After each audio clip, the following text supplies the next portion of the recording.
This is a live view of United Launch Alliance's new Vulcan rocket on Launch Pad 41 at nearby Cape Canaveral Space Force Station. It will launch a spacecraft that will land on the moon, making it one of the first lunar landings for the U.S. since the final Apollo mission over 50 years ago. Good morning, and thank you for joining us on the Space Coast of Florida. I'm NASA's Megan Cruz, and you are watching the first launch of NASA's CLPS initiative. CLPS is short for Commercial Lunar Payload Services, a model in which NASA contracts space on commercial missions to send science and technology to the moon. These deliveries will mean more exploration of the moon than ever before and will help us prepare for the first woman and first person of color to land on the lunar surface under NASA's Artemis program. For today's launch, NASA selected Astrobotic to deliver its 5 lunar instruments. This is the first mission for the Peregrine spacecraft. Today is also the first launch of ULA's new Vulcan rocket, so a lot of firsts today. Now we have a 45-minute launch window that opens at 2:18 and 38 seconds Eastern Time. But you'll notice that clock on the upper left-hand corner of your screen. It says T-minus 7 minutes. That's because the ULA team is in a planned hold. Basically, they baked extra time into the countdown to make sure everything's good for launch. You'll see that clock start to count down again when we are actually 7 minutes to the opening of the launch window.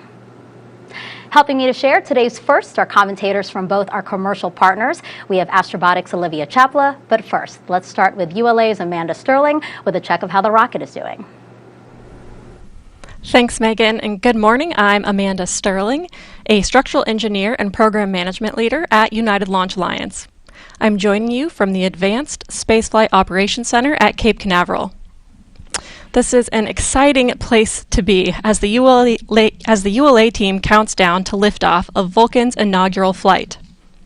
Right now, the Vulcan booster and Centaur upper stage are fueled while the launch team continues final preps. As Megan mentioned, the launch count remains in a planned hold. The ULA team is currently not working any issues, and we're on track for an on-time launch at 2:18:38 a.m. Eastern. Coming up, Space Launch Delta 45 will provide a final weather briefing in about 15 minutes. At the moment, our weather looks good with just a 15% probability of violation through the 45-minute launch window we have available this morning. Now, I'll send it back to you, Megan. Thank you, Amanda. It's great to hear that 85% go for tonight. Now let's take a closer look at the Peregrine 1 spacecraft. It's about 6.2 feet tall and 8.2 feet wide, made mostly of aluminum and carbon fiber. The 4 landing legs have a honeycomb design on the inside to absorb Peregrine's touchdown on the lunar surface. Its solar panel is mounted to the top of the spacecraft. The payload decks at the center will carry 20 payloads from 7 countries. And finally, it has over 1 mile of cables and wiring. Our broadcast on NASA TV today will cover Peregrine separation around 3:09 a.m. Eastern Time, followed by acquisition of signals shortly after. For more on the company that built Peregrine, here's Astrobotic's Olivia Chapla. Thanks, Megan, and thanks to all of you for tuning in. I'm Olivia Chapla, and I can't tell you how pleased I am to be here representing Astrobotic as the Director of Marketing and Communications. We're a small but mighty team of about 260 people. Together, our real goal is to make space accessible to the world, and today we are particularly focused on the moon. Astrobotic built the Peregrine spacecraft as part of our fleet of lunar landers designed to deliver cargo, called payloads, to the moon's surface. Over the past 3 years, I've watched the Astrobotic team build this Peregrine spacecraft launching today. I've been there alongside them during the long days, late nights, and for the ridiculously early mornings when we shipped Peregrine to Cape Canaveral in preparation for launch today. I am personally so excited to be here because this mission really marks the beginning of a historic time. The United States hasn't soft landed on the moon since NASA's Apollo program more than 50 years ago, and only a handful of countries have ever successfully landed on the lunar surface. Astrobotic's aim is to not only return the American flag to the moon again with Peregrine, but also to start regular commercial lunar deliveries to the moon's surface. Now, let's hear a little more from our founder and CEO, John Thornton. Astrobotic's goal is to make space accessible to the world, and what that means to us is making it possible for space agencies and commercial organizations, and ultimately the individual all around the world, to access the moon in ways that have never been possible before. The big thing that we're known for is our 2 lunar missions to go to the surface of the moon. Our first one is about to launch, and our second one flies in 2024. Astrobotic already has a wide array of contracts from rovers and landers, and now the beginnings of power systems that can be deployed on the surface of the moon. So we are not only thinking about lunar delivery, we're thinking about the next step. We're thinking about rovers that can drive. We're thinking about power systems that can deploy and provide sustaining power at the poles of the moon. These are all of the pieces that we need, the infrastructure that we need to take our next step, to make the moon a place that we can sustain and live and have astronauts do science and exploration, and one day use the resources of the moon for in-space purposes and perhaps eventually bring those resources back to Earth.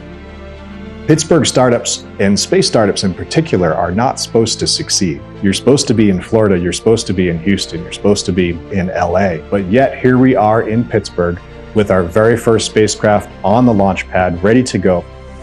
We have more than a dozen instruments flying on our very first mission from all over the world. 6 new nations will touch the surface of the moon with just our first mission. This mission was done on a relative shoestring budget. This is a much more affordable mission than has historically occurred. Regardless of challenges, we have to continue to strive toward that future of making space accessible to the world and to see what's possible when you come together to overcome the biggest challenge of all, landing on the surface of the moon.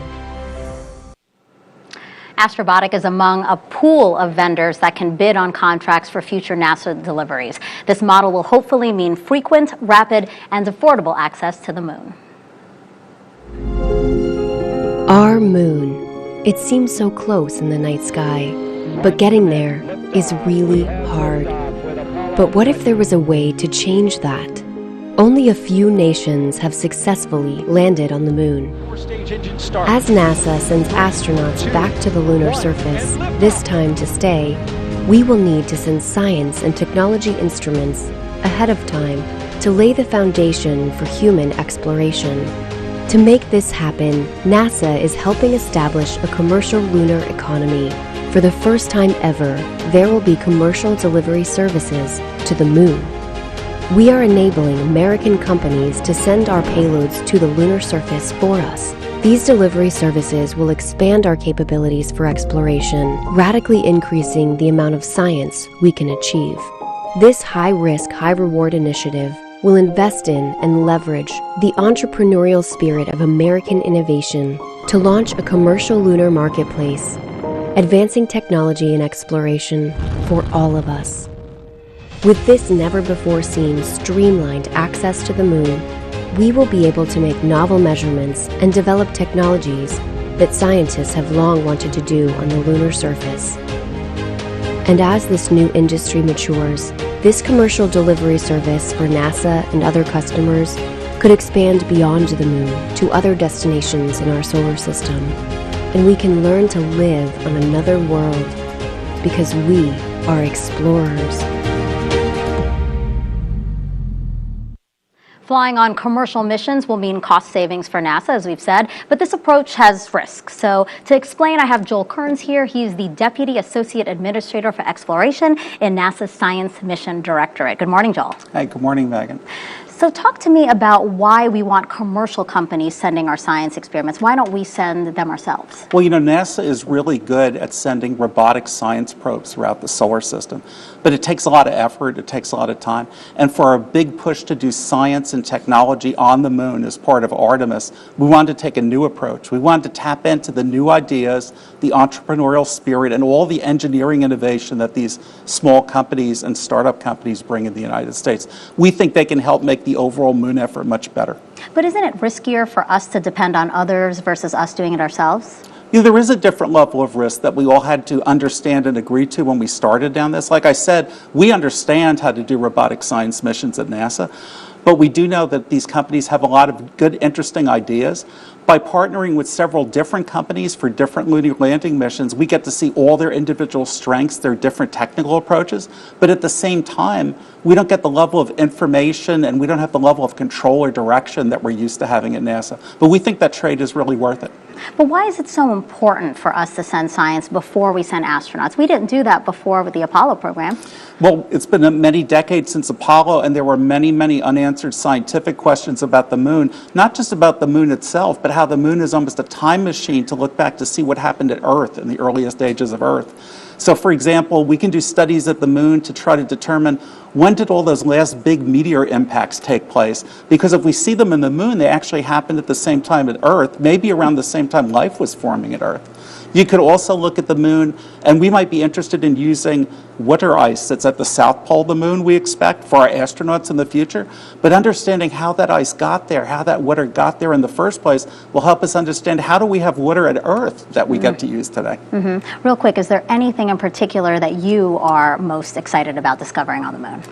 Oh, well, there's just so many things. There have been scientific questions for decades that people, scientists in the United States, around the world, have been dying to get back to the surface of the moon to do. We've sent many probes in orbit around the moon, like Lunar Reconnaissance Orbiter, but they look at it from afar. This is going to be our first chance to go back and really make those measurements and really touch the surface and see what's really there. Joel, thank you so much. I know we have ambitious goals here at NASA. I can't wait to see what we do. Oh, thank you. This is an exciting day. Yes, thank you so much. All right, so let's head back over to ULA's Amanda Sterling for another update on the Vulcan rocket. Things continue to go as planned as we look forward to the launch of ULA's first Vulcan rocket. We're still holding at T-minus 7 minutes as part of our planned 60-minute hold, and the team is not working any issues at this time. The Vulcan booster is fueled to flight level with super-chilled liquid oxygen and liquid methane. Soon, Centaur topping to flight levels will begin, and the ULA team is on track for an on-time liftoff at 2:18:38 a.m. Eastern.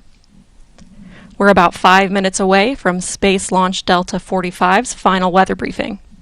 At the moment, our weather continues to look good through the 45-minute launch window we have available this morning. The excitement is building here in ULA's Advanced Spaceflight Operations Center as we get closer to T0. Back to you, Megan. All right, we're about 35 minutes away to the opening of today's launch window. Inside Vulcan's payload fairing is Astrobotic's Peregrine spacecraft. Astrobotic is based in Pittsburgh, Pennsylvania, where folks there are laser focused on Peregrine right now. Right, Olivia? That is definitely right, Megan. I'm checking in on our Peregrine lunar lander with our mission control team right now. You can see them on screen. A reminder that our spacecraft is currently sitting in the top of ULA Vulcan's fairing. Our flight director is informing me that Peregrine is looking nominal with temperatures currently at an expected 70 degrees Fahrenheit. We also monitor the environmental pressures around the spacecraft, and we're sitting at a good 14.7 psi. Things are looking good for launch. The spacecraft is currently powered off, but will automatically power on once it separates from Vulcan's payload fairing. And here you can just see the faces of some of the engineers who have worked many hours on Peregrine to get it to the launch pad today. Sitting in the middle left row is Flight Director Anders Solorzano. He is the acting flight director for this launch. And nearby is Alex Van Hoven. He is currently providing us updates on the spacecraft status. And Alex just informed me that the spacecraft is currently looking nominal. Temperatures and pressures are still as expected. As we continue to await launch, let's send it back to Megan at the host desk. Thank you, Olivia.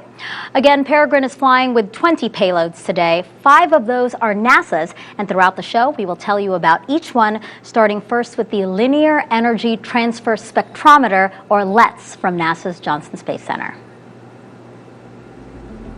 I'm Nick Stoffel. I'm a physicist and professional engineer, science and operations lead for the LETS payload.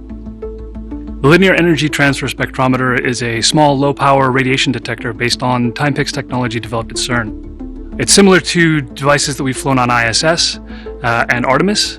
The science we're expecting to get from the LETS detector is take that information and translate it from deposited energy in silicon, which is what we measure with this detector, into a more biologically equivalent value that we can utilize for crew protection.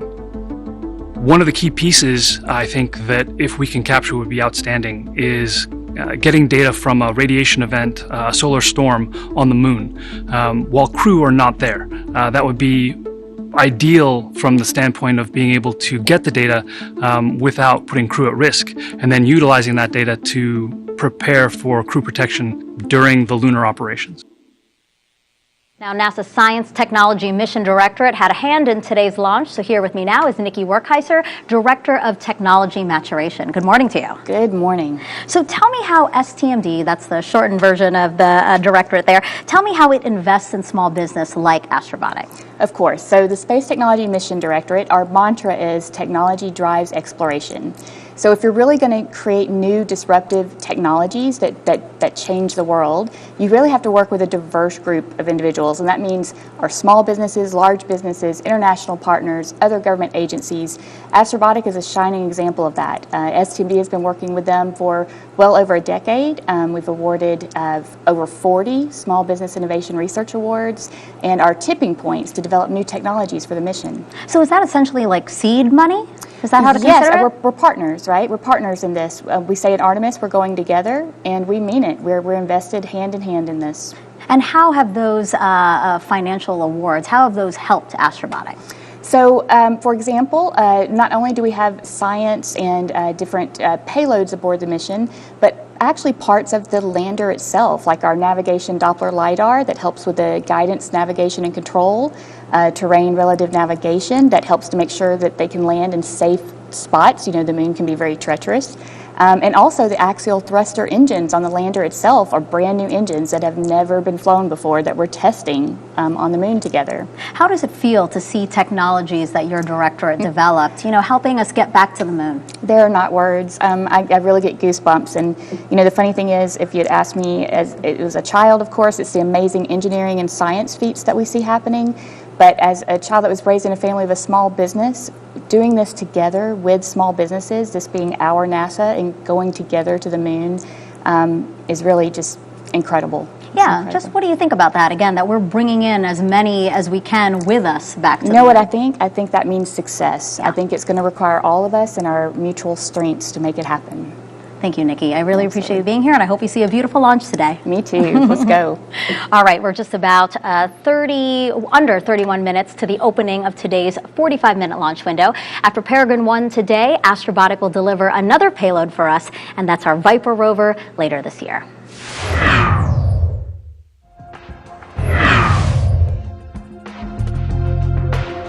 Right now, teams across NASA are busy working on Viper, another important lunar delivery. Viper is short for Volatiles Investigating Polar Exploration Rover. But what are volatiles, and why is NASA looking for them?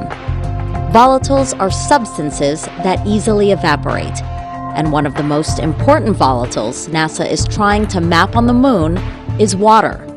Water is critical for deep space exploration because you can drink it, but also turn it into oxygen for breathing and hydrogen for fuel. NASA has selected Astrobotic for Viper's lunar delivery under CLPS, or the Commercial Lunar Payload Services Initiative. And when Viper gets to the moon, it will search for ice on and under the lunar surface near the moon's south pole. About the size of a small car, it has a drill and 3 science instruments. Together, they will work to uncover how frozen water got on the moon in the first place and what has kept it preserved over billions of years.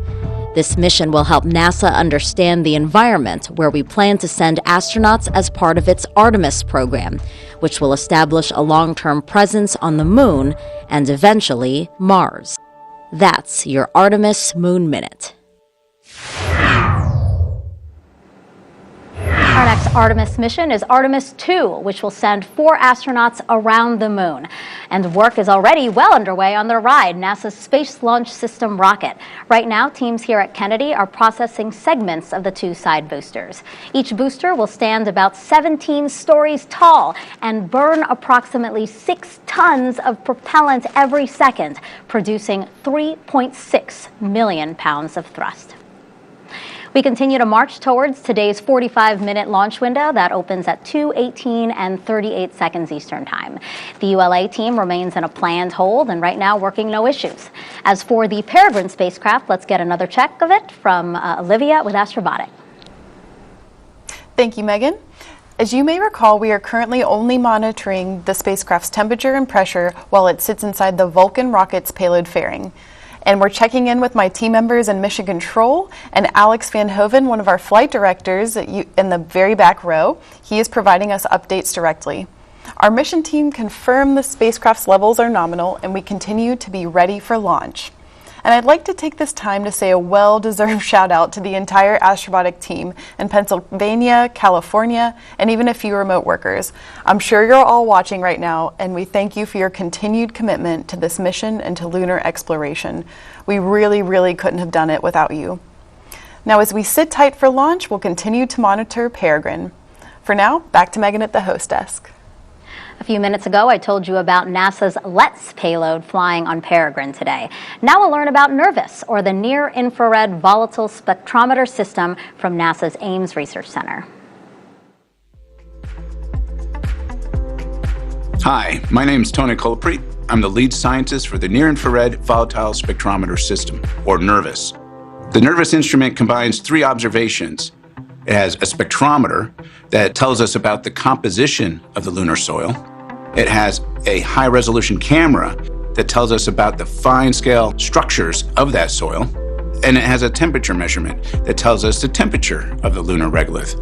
NIRVIS combines all these three measurements to help us better understand the compounds that are on the surface of the moon. Particular compounds we're interested in are volatiles. A lunar volatile is a compound that is very sensitive to temperature. At low temperatures, it's solid. At high temperatures, it's a vapor. Water is a good example of a lunar volatile. We believe water is manufactured in sunlit regions of the moon, either through solar wind or through micrometeoroid impacts, and then migrates to the poles of the moon where it's captured into dark, permanently shadowed craters. If there is water at the poles of the moon in substantial quantities, that might be of incredible importance and use to human exploration going forward. Now, we still have 3 more NASA payloads to tell you about flying on NASA's first commercial lunar payload services launch. But now we want to turn the broadcast over to ULA. Amanda Sterling will walk us through the rest of the Vulcan rocket's inaugural flight through launch and ascent. And then Olivia and I will be back around 15 minutes after liftoff to continue monitoring Peregrine. ULA will join us in just a few seconds.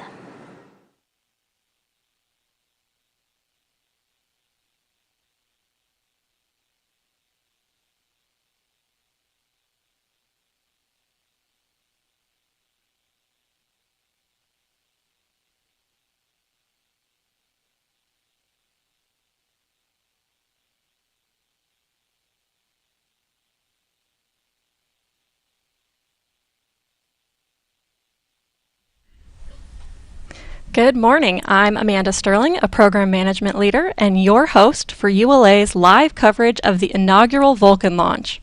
I'm joining you from ULA's Advanced Spaceflight Operations Center at Cape Canaveral Space Force Station in Florida. Thanks for staying up late or getting up early with us for today's exciting first launch, Vulcan's Certification Flight 1, or CERT 1. This is the first of 2 planned test flights to support full certification of the Vulcan rocket for U.S. government missions. On board the Vulcan rocket today is Astrobotic's Peregrine commercial lunar lander on a mission to intercept the moon, and the Celestis Memorial Spaceflight payload Enterprise, flying to deep space with the Centaur upper stage. Liftoff is scheduled for 2:18:38 a.m. Eastern, and we have a 45-minute launch window this morning. In addition to watching our webcast, you can also follow the live mission progress at ulalaunch.com. About 30 minutes ago, the count entered a 60-minute planned hold. We have 2 planned holds in our launch count, which give our team additional time to resolve any issues prior to entering the terminal count. At this time, the team is not working any issues, and we're proceeding towards an on-time liftoff. We're excited to partner with NASA on today's live broadcast. Together, we'll be continuing our coverage through end of mission.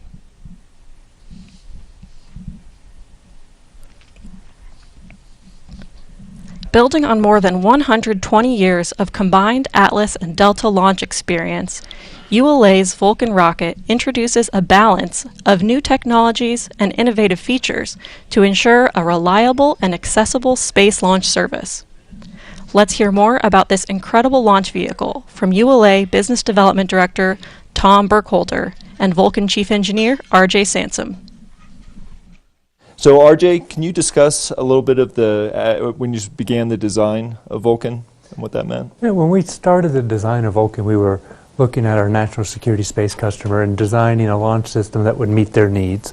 We focused on being able to provide lift for the most difficult, stressing mission, which is a high-energy mission. We designed a launch system that's flexible. We have the ability to add solid rocket boosters, take them off, to tailor the performance that we need for that particular customer's mission.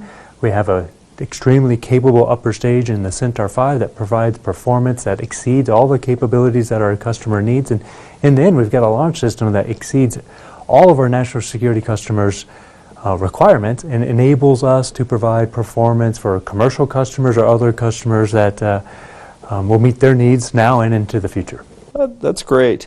And as we look at how the customer received that vision, we definitely saw that they were aligned with it as they contributed to the development from the Space Force to NASA and commercial customers. And so I was wondering if you could also talk on the partnerships that you had in the development. Yeah, from the beginning, we partnered with industry partners who have expertise and capabilities to help us bring new innovative technologies, as well as to leverage existing technologies. So we brought a very capable yet new design forward that was a low-risk option. We partnered with Northrop Grumman on development of new solid rocket boosters. The first variant of that flew on Atlas with a tailored version that was tailored to provide specific performance for Vulcan. We partnered with Rocketdyne on development of RL-10 and implementation on that, again, first flight on Atlas and then flying again on Vulcan. Partnered with Beyond Gravity on composite structures. And then we partnered with Blue Origin to develop a new main stage propulsion system, the BE-4, the first Oxford stage combustion engine developed domestically. So, industry partners brought a lot to the table for us. That's great. And then as we look at what this has meant to the market, it's been fantastic. And I was wondering if you could share with me how the Vulcan design has evolved as we've started to look at the commercial market with Project Kuiper. Yeah, we had a really capable launch system to start with, and as we looked at the commercial market and the focus on LEO, we decided that a small change to our design, a small change to the upper stage would give us increased performance and ability to lift more spacecraft to the low Earth orbit and really position us well for supporting the Kuiper contract and our Kuiper customer. Yeah, and the result of that was the largest launch contract ever. And so with that, Vulcan has positioned ULA to help support national security, NASA, and our commercial market. So we're very excited about the future.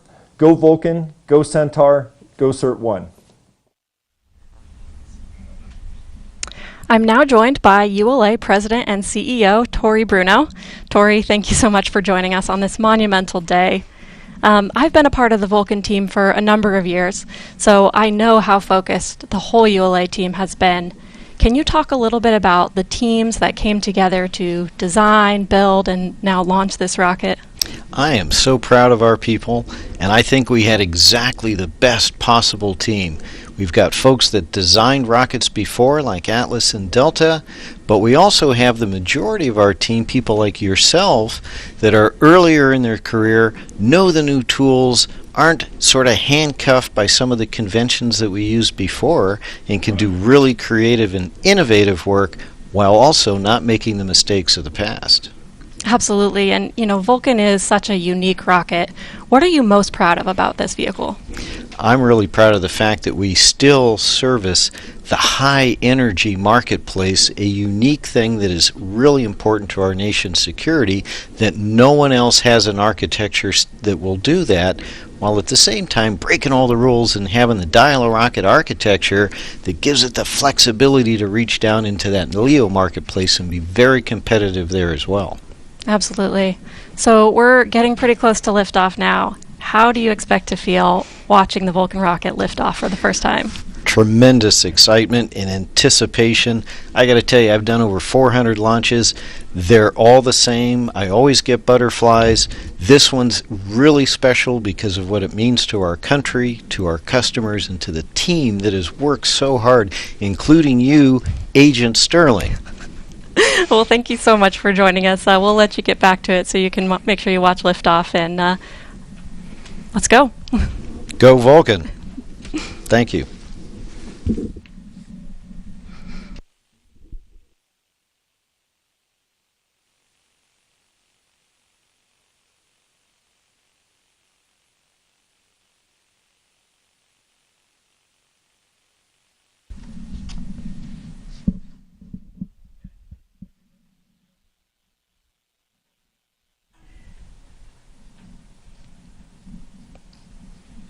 On board the Vulcan rocket today is Astrobotic's Peregrine commercial lunar lander. Peregrine is the first spacecraft in NASA's new CLIPS initiative to have American companies send its science experiments to the moon. Astrobotic is a full-service lunar company. It starts with our terrestrial testing and development services that can build and test propulsion systems on Earth, to the sensors that make precision landing possible, to our rovers that will deploy down on the surface of the moon. The big thing that we're known for is our 2 lunar missions to go to the surface of the moon. Our first one is about to launch, and our second one flies in 2024. The Peregrine mission is important because it's among the first commercial missions to return to the surface of the moon. This is the dawn of a new era of affordable, routine, regular access to the surface. Peregrine's development was a years-long process that included many people, like engineers, welders, and technicians, who designed and built the spacecraft. To be on the pad today with our spacecraft strapped to a giant 200-foot tall launch vehicle, it's a little surreal. It's a moment I've been dreaming about, and this first mission is just our first step to make space accessible to the world, and it certainly will not be our last.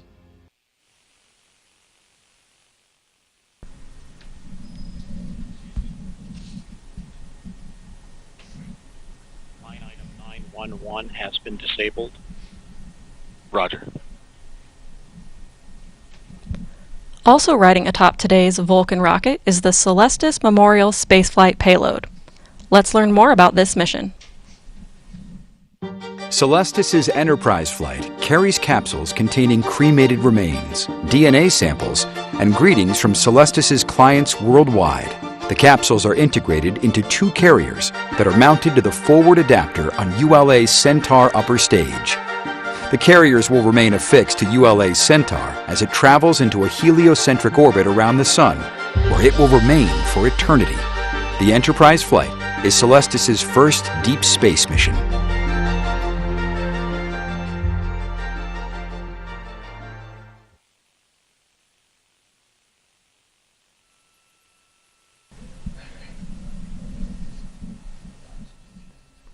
Flight Control, LC. Go ahead, this Flight Control. Reduce Vulcan hydraulics to standby. Roger.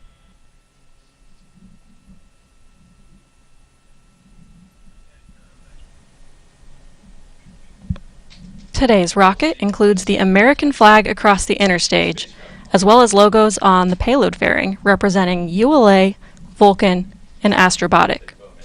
While this is the inaugural launch of the Vulcan rocket, the CERT-1 flight test marks ULA's 159th launch.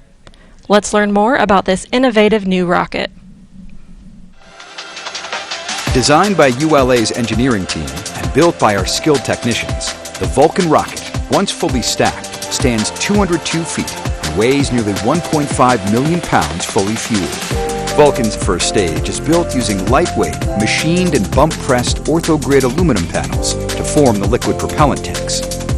Once formed, tanks are joined together using circumferential friction stir welding before heading to the paint booth. Prior to mating to the booster, the BE-4 engines are individually hot-fired.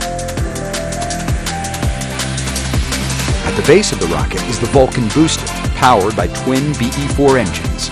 For additional thrust at liftoff, solid rocket boosters, or SRBs, are attached to the rocket. Atop the booster is ULA's ultra-thin stainless steel Centaur upper stage, powered by 2 RL-10C engines. Spacecraft are encapsulated inside a protected 5.4-meter diameter payload fairing.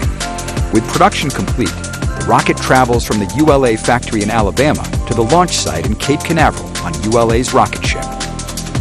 Once in Florida, ULA's launch operations team begins a series of events leading to today's countdown. The process begins by lifting the 109-foot booster onto the newly constructed Vulcan Launch Platform, or VLP. For missions requiring additional thrust at liftoff, SRBs are attached to the side of the booster. Then, following interstage mate, the Centaur upper stage is transported to the VIF and lifted into position. Lastly, the encapsulated payload fairing is lifted and mated to the Vulcan rocket. Once fully assembled, the launch countdown begins, with moving the rocket from the VIF to the pad. Riding atop the VLP, Vulcan's trip to the pad is about 1/3 of a mile. Weighing in at approximately 2 million pounds, the VLP supports the rocket and contains air conditioning, electrical, and commodities lines.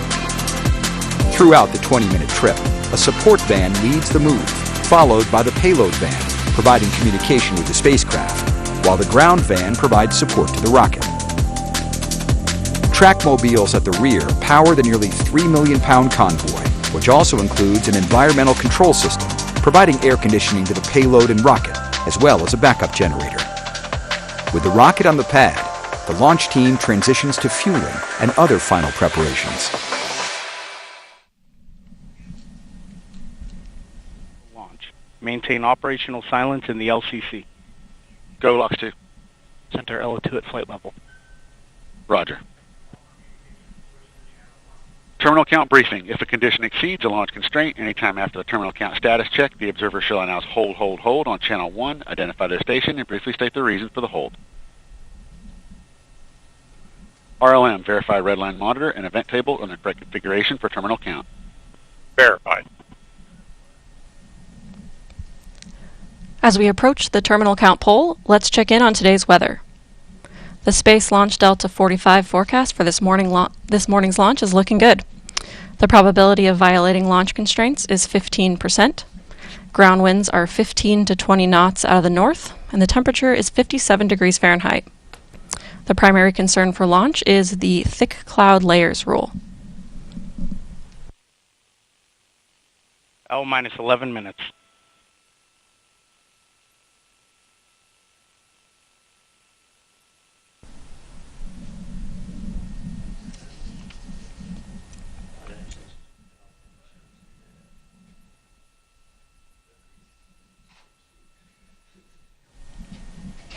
We remain in the planned 60-minute hold as we continue towards liftoff. In a few moments, launch conductor Dylan Rice will poll the launch team for the final go to pick up the count. 29 engineers and managers are polled for system status and readiness to proceed. This is the final status check for all Vulcan vehicle systems, ground systems, spacecraft, and the U.S. Space Force Eastern Range. The vehicle system readiness poll includes electrical systems, hydraulics, pneumatics, propulsion systems, flight control, and propellants. Let's listen in as Dylan Rice performs the final polling. Prior to the status check. L minus 10 minutes. Status check to proceed with terminal count, Vulcan systems, propulsion. Go. Hydraulics. Go. Pneumatics. Go. LNG. Go. LO2. Go. Water. Go. Centaur systems, propulsion. Go. Pneumatics. Go. LO2. Go. LH2. Go. Gas. Go. Electrical systems, airborne. Go. Ground. Go. Facility. Go. RFFTS. Go. Flight control. Go. GC cubed. Go. Operation support. Go. COM. Go. Umbilicals. Go. ECS. Go. Redline monitor. Go. Quality. Go. Op safety manager. Go. ULA safety officer. Go. Vehicle system engineer. Go. Anomaly chief. Go. Range coordinator. Clear to proceed. Launch director. You have permission to launch. Proceeding with the count. ALC. Verify T0 is set for 071838 Zulu. Verified. Polling is complete and the team is go for launch. From T-minus 7 minutes until liftoff, you'll hear Dylan Rice and the team performing the final steps in the countdown procedure. Several critical activities occur in the final minutes before launch, including verifying fuel tank levels and pressures in the booster and Centaur, and arming the flight termination system. At T-minus 1 minute, the Range Operations Commander confirms the range is in a green condition for launch. At T-minus 25 seconds, you'll hear Go Vulcan, Go Centaur, Go Peregrine. This is the final status check of rocket and payload readiness. At T-minus 7 seconds, ROFI sparklers will ignite, followed a second later by initiation of the launch pad water deluge system. At T-minus 3 seconds, the main engines ignite. Then, after seeing Vulcan's first ever liftoff from Slick 41, you'll begin hearing flight commentator Rob Gannon providing launch vehicle ascent data.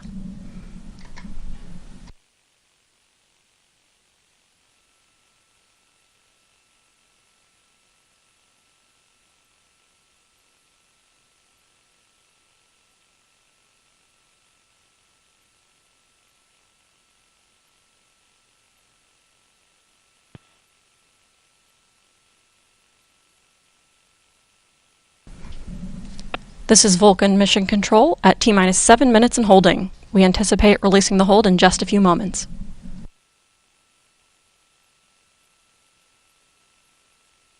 On my mark, the time will be T-minus 7 minutes and counting. 3, 2, 1, mark. 6:55. Ground pyros enabled. The countdown clock has resumed, and we are go for launch at 2:18:38 a.m. Eastern.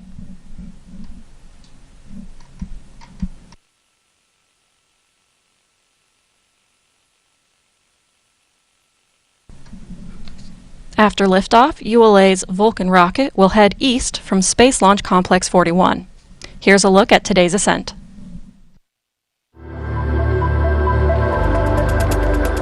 Following final confirmation of rocket and payload readiness, 2 GEM 63XL solid rocket boosters and twin BE-4 engines produce more than 1.7 million pounds of thrust to lift ULA's Vulcan rocket away from Cape Canaveral's Space Launch Complex 41. Shortly after liftoff, the rocket begins a pitchover to attain the proper flight path while minimizing the dynamic pressure it experiences during flight. Vulcan then reaches Mach 1, the speed of sound. With the ability to add 2, 4, or 6 solid rocket boosters, or SRBs, Vulcan can be precisely configured to take any mission to space, from low Earth orbit to Pluto and beyond. These boosters augment the rocket's total thrust at liftoff, adding approximately 460,000 pounds of thrust per SRB. With their propellant expired approximately 90 seconds into ascent, the SRBs burn out, followed by jettison. Jettison time is variable, occurring between 100 and 150 seconds after liftoff, depending on mission requirements. Vulcan's guidance system then activates to steer towards the precise target in space. First stage flight continues as the rocket crosses the Kármán line, entering space. With the majority of propellant expended as Vulcan fights against the force of gravity, the BE-4 engines shut down and the booster stage separates. With the rocket now weighing less than 10% of what it did at liftoff, dual RL-10C engines on ULA's Centaur upper stage ignite. Spacecraft are encapsulated inside a 5.4-meter diameter payload fairing, which provides a protective...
DNA samples and messages of greetings from clients worldwide on an endless journey in interplanetary space beyond the Earth-Moon system to orbit the Sun forever.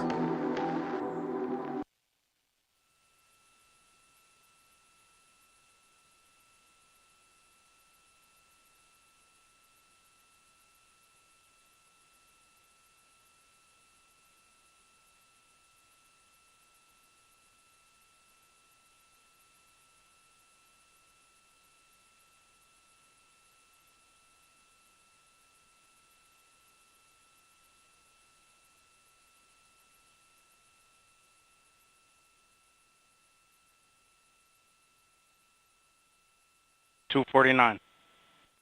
FTS internal.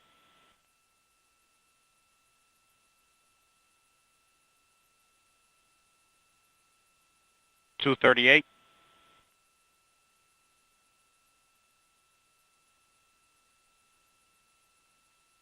$230. CLO2 PLP started.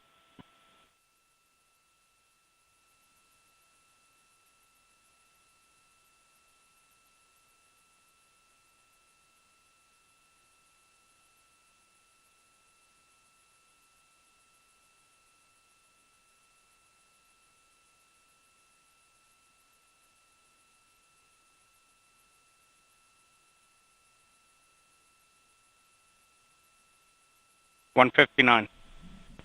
Vehicle internal. T-minus 2 155. minutes. The launch vehicle, payload, ground systems, and Eastern Range are go for launch.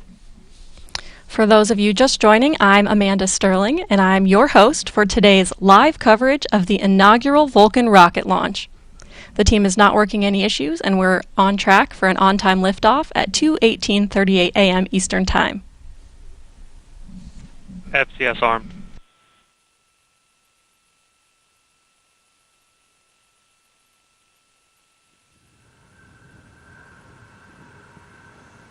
$120. FCS count started.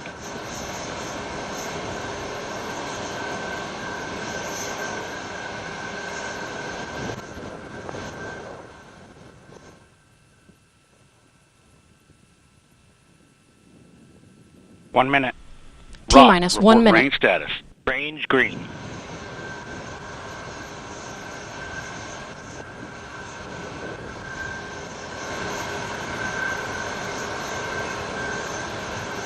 $45. Vulcan tanks at step 3.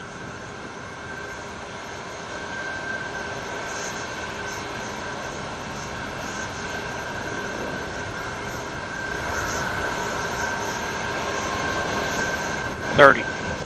BE4 start box, go.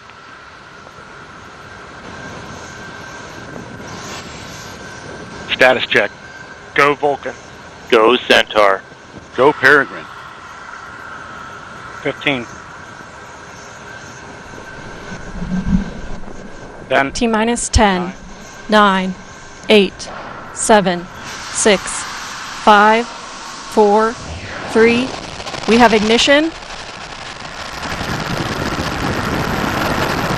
And liftoff of the first United Launch Alliance Vulcan rocket, launching a new era in spaceflight to the moon and beyond. Engines operating. 2 good SRBs, hitting peak pressure on the SRBs. Everything looking good.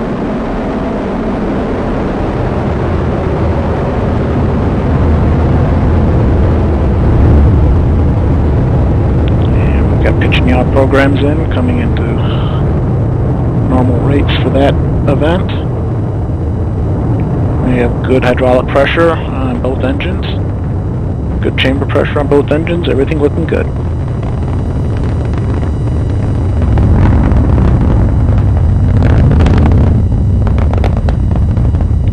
Coming up on 60 seconds into the flight, everything looking good. 2 good engines, 2 good SRBs. Body rates look good, nice and smooth. And we've hit our first throttle point on the BE4s, everything looking good. And we have passed through Mach 1, we are now supersonic, coming up on max Q.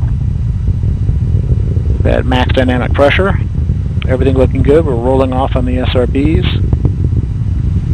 And we have cutoff on the SRBs. Coming up on jettison in approximately 30 seconds.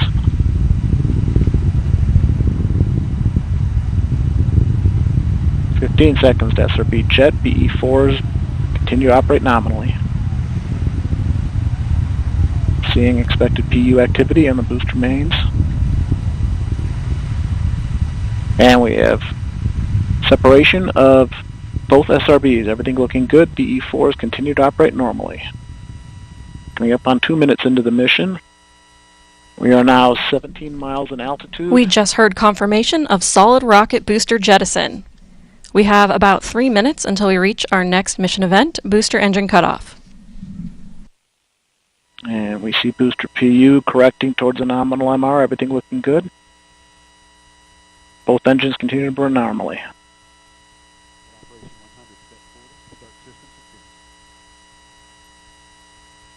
And we now weigh approximately half of our liftoff weight. Everything looking good. And we fired the power valve, activating the reaction control system. On the upper stage, pressures are rising. As expected, PE4 continues to operate normally.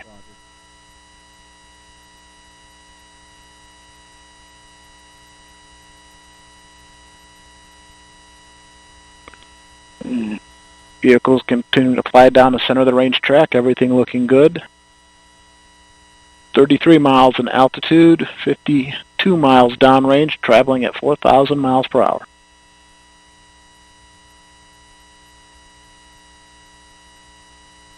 Continue to see excellent performance out of the BE4s.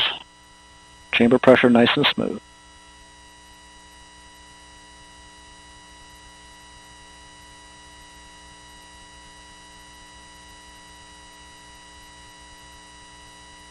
Vehicle steadily accelerating, a little over 2 Gs at this time. Good body rates. Nice and smooth operation of the booster. 47 miles in altitude, 95 miles downrange at 5,500 miles per hour. Engines continue to burn normally, everything looking good.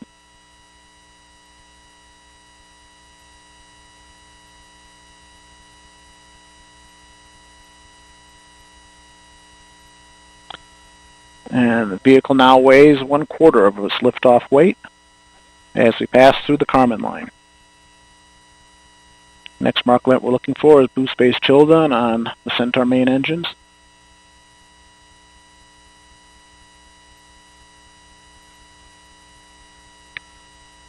Booster mains continue to operate normally.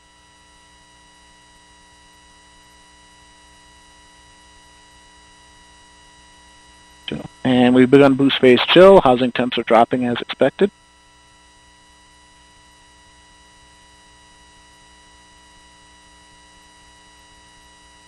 Coming up to the end of boost phase, approximately 10 seconds to BECO. Throttle down in preparation for BECO. We've completed boost phase chill down. And we have cutoff. Coming up on Vulcan Centaur separation. We have Vulcan Centaur separation. Everything looking good. Coming up on the Centaur phase.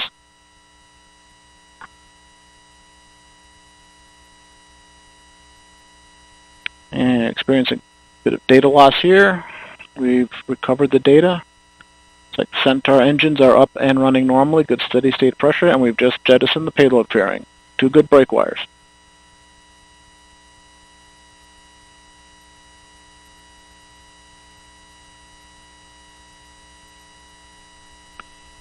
And good steady state operating levels on the Centaur mains. 2 good engines. Gone to open loop control on Centaur PU. This is Vulcan Mission Control at T plus 5 minutes 57 seconds. We just heard flight commentator Rob Gannon confirm the successful completion of the early phase of today's flight, and all systems continue to operate nominally. Our next event, main engine cutoff, will occur in about 10 minutes. While we wait, I'm joined by Amanda Bicchetti, ULA Director of Vehicle Upgrades. Amanda, thank you so much for joining us. And I know it's still early, but congratulations. Thank you. You as well. This is amazing. How did it feel to watch the Vulcan rocket lift off for the first time? Oh, just absolutely amazing. I didn't expect it to be the way it was. My heart is still pounding. It was excellent, and I'm so proud of all the work that the team did to get where we are today. Absolutely, and developing a new rocket is an enormous endeavor of which you were a huge part. Again, we're still early, but how do you imagine the whole Vulcan team is feeling right now? I feel like they have to be the same way, smile ear to ear. I know the team is at all our sites, friends and family. They've been supporting us for many years to get to where we are, so I'm sure they are jumping up and down just like me. It's been amazing.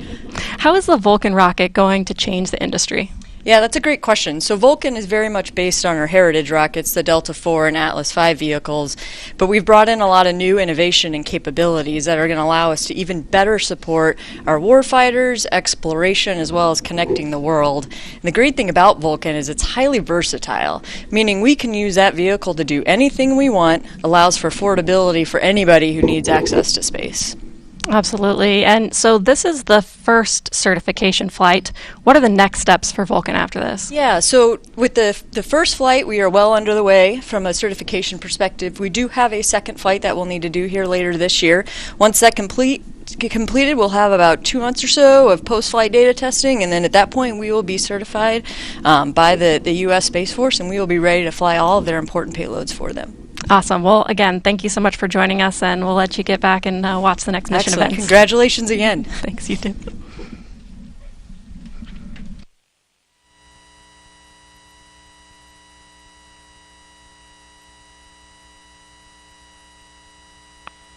Coming up on 500 seconds into the mission. Everything's looking good.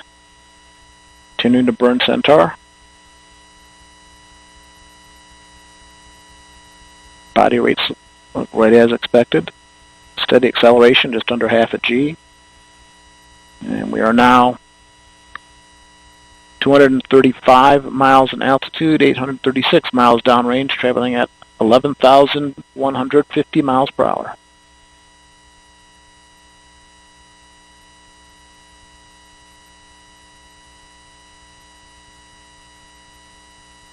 Continue to see nominal performance from Centaur.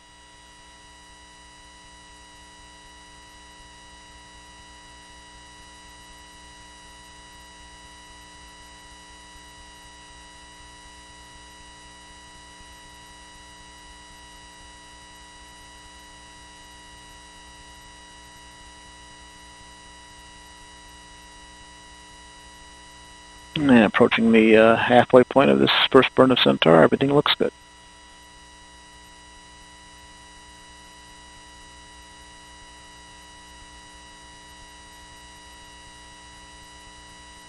We're now 1,000 miles downrange, traveling at 11,500 miles per hour.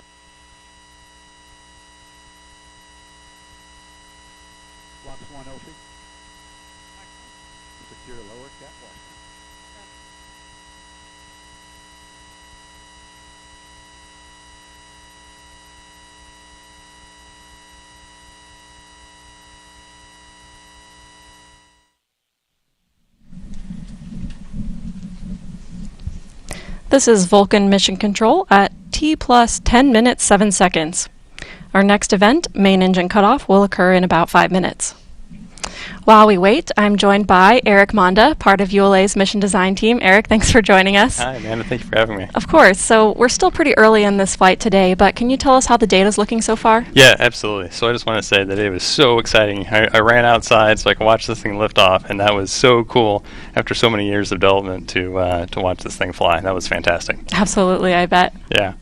So what is the data showing us so far? Yeah, absolutely. So I've had a very quick look. Obviously, we're very early in the flight still, but I've taken a look at the SRB performance as well as the booster performance so far, and everything looks just spot on, just perfect. Fortunately, we've had a lot of these systems on Atlas and Delta for a long time, and so we've had a lot of flight data to anchor our models, and everything is lining up just like we would expect. Awesome. Yeah. So a lot of the audience has seen us switch from this live view of the launch from our rocket cam to this animated representation of the vehicle in space. Can you talk a little bit about why we make that switch and how this visual is populated? Yeah, absolutely. So when we first lift off, we have a feed directly from the cameras that are on the rocket back to the launch site here. And so with that, we can get the video feed that we need in order to provide those images. As we get further downrange and we go over the horizon, we no longer have that direct link, and so we rely on NASA's teeter system to send telemetry from the vehicle back down to us on the ground.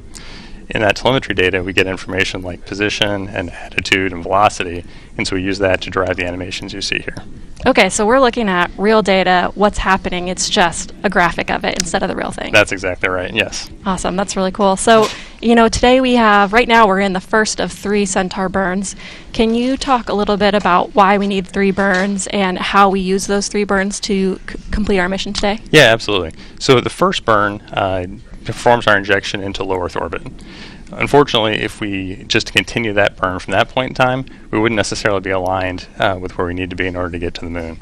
So what we do after we get to low Earth orbit is we shut those engines down, we coast around until we get to the right spot to do that, and then we light those engines up again. When we do that and complete that burn, that will allow us to send the Astrobotic Peregrine lander onto the moon.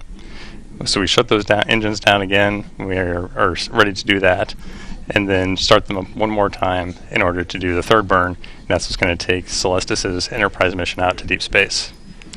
So let's talk a little bit about where these things happen. Mm-hmm. We're going to go ahead and shut down the main engines on the Centaur when we get about halfway across the Atlantic Ocean.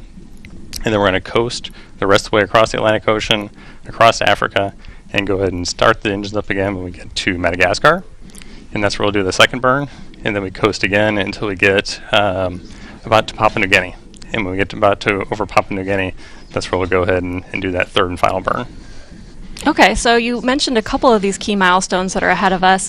What can everyone expect to see as far as the timeline of these mission events as they continue watching today? Yeah, absolutely. So looking at the clock right now, looks like we've got about 2 minutes, a little over 2 minutes left here in the first burn of the upper stage. We're going to coast for about 30 minutes after that as we do that coast across the Atlantic Ocean and across Africa. The second burn will be about 4 minutes long, and then we'll have another coast for 30 minutes before we have a pretty short, about 20-second burn for the final burn. Once we've done that, then we've got some engineering demos we're going to do before we finally safe the stage and shut everything off. And then about 4 days later is when the Centaur will leave the Earth-Moon system and be off on its way to deep space. Awesome. Well, thank you so much for sharing that with us, and thanks for joining us today, and we'll let you get back to watching those next events. Absolutely. Thanks so much, Amanda. Thanks.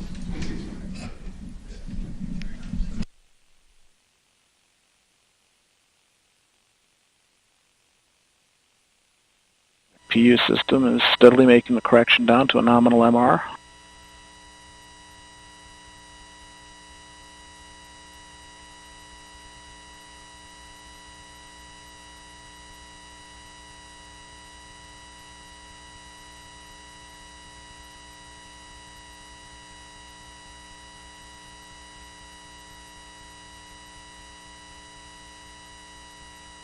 Or 1 minute, D'Amico. Both engines firing normally.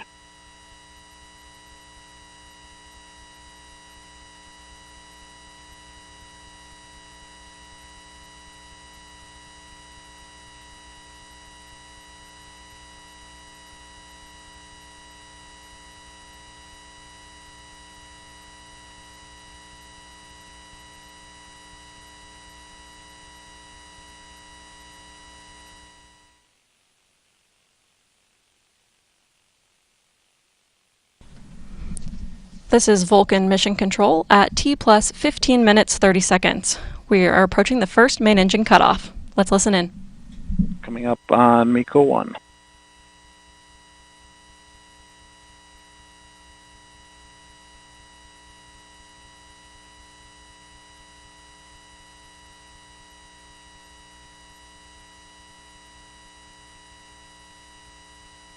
Gone to open loop control on MECO. We have cutoff. Both engines show normal shutdown signatures. We have settling established. 85% duty cycle. We are now in a 27-minute, 51-second coast duration to second burn of Centaur. This is Vulcan Mission Control at T plus 16 minutes 20 seconds. We just heard flight commentator Rob Gannon confirm successful cutoff of the first main engine, and all systems continue to operate nominally. Our next event, Main Engine Start 2, will occur in about 27 minutes. At this time, we'll pass the broadcast back to the NASA team to continue with mission coverage through the coast phase. We'll join you back in as we approach the separation of the Peregrine spacecraft. Over to you, Megan. Thank you, Amanda. Congratulations to you and the ULA team so far. If you're just joining us, welcome to the Space Coast of Florida, where we just witnessed the first launch of NASA's CLIPS initiative. It was a magnificent sight, leaves me speechless apparently. Just really lighting up the night sky and loud enough to set off a couple of car alarms nearby. CLIPS is short for Commercial Lunar Payload Services. It's a new model in which NASA contracts space on commercial missions to send science experiments to the moon ahead of us landing astronauts there. For today's launch, NASA selected Astrobotic to deliver its 5 lunar instruments. This is the first mission for its Peregrine spacecraft. Today was also the first launch of ULA's new Vulcan rocket. Again, congrats. It lifted off from Cape Canaveral Space Force Station's Launch Pad 41. Our broadcast here on NASA TV will continue through Peregrine acquisition of signal, which is expected to happen at the earliest around 3:17 a.m. Eastern Time. With me now is Sandra Connolly. She's the Deputy Associate Administrator of NASA's Science Mission Directorate. Good morning and thanks for being here, Sandra. Good morning. It's a thrill to be here. Yeah, what did you think of the launch? It was amazing. Yet another beautiful ULA launch. Totally spectacular, and it's super exciting to know that now our Peregrine 1 lander is on its way to the moon, and in about 2.5 weeks it's going to go into orbit. And a few weeks later from that, in mid to late February, we're going to actually see it land. And that will be the first, well, actually it'll be one of the early landings on the moon since Apollo, over 50 years, which is pretty amazing when you think about it. U.S. landings on the moon. Yeah, it is. And the CLIPS is new as well. So talk to us a little bit about this program. We're using commercial companies to send science instruments to the moon for us. Why is that? Yeah, I'm really excited about this program. It is a game-changing program for us. It really is leveraging industry in new ways. As you've probably seen, I mean, the whole aerospace industry has evolved over this last decade in amazing ways, and I think this is just yet one more step in doing so. So our commercial partners are actually delivering a service. They're delivering our payloads and other organizational payloads, whether it's other companies, whether it's international partners. Basically, anybody who wants to procure the service can deliver a payload to the moon using the CLIPS program. And so there are 20 payloads flying on the Peregrine spacecraft right now. 5 of those are NASA's. Can you tell me a little bit about what they'll be studying once they get to the moon? Yeah, so again, amazing service. So our payloads are going to be studying things including understanding, studying water, studying the volatiles or the resources on the moon, studying the atmosphere, and also the radiation environment to help inform us for the future when we have humans back on the moon. Sandra, thank you so much. I'm excited to see what we do with this initiative and this launch here today. Thank you so much, and let me just say, go Vulcan and go Peregrine 1. Yes, you can totally say that. Thank you so much. Thank you. All right, so when Peregrine lands on the near side of the moon on February 23rd, it will be one of the first lunar landings for the U.S. since the final Apollo mission over 50 years ago. Let's head back over to Astrobotics' Olivia Chapla. Thanks, Megan, and what a great day so far. So for those of you just tuning in, I wanted to reintroduce myself. I'm Olivia Chapla, Director of Marketing and Communications for Astrobotic. Astrobotic is a space company with our primary headquarters in Pittsburgh, Pennsylvania, and we've just watched our Peregrine lunar lander rocket into space aboard a United Launch Alliance Vulcan rocket. This Peregrine spacecraft's mission is to carry 20 payloads or cargo to the lunar surface from 7 different countries. 6 of those nations have never reached the moon before. Our aim is to autonomously land on the lunar surface a few weeks from now. We're taking the long way around, and we expect Peregrine to land on February 23rd, 2024. We've got all eyes on the Peregrine lander as it waits to separate from the Vulcan rocket in about 30 minutes. At that point, we will seek to establish communications with the lander.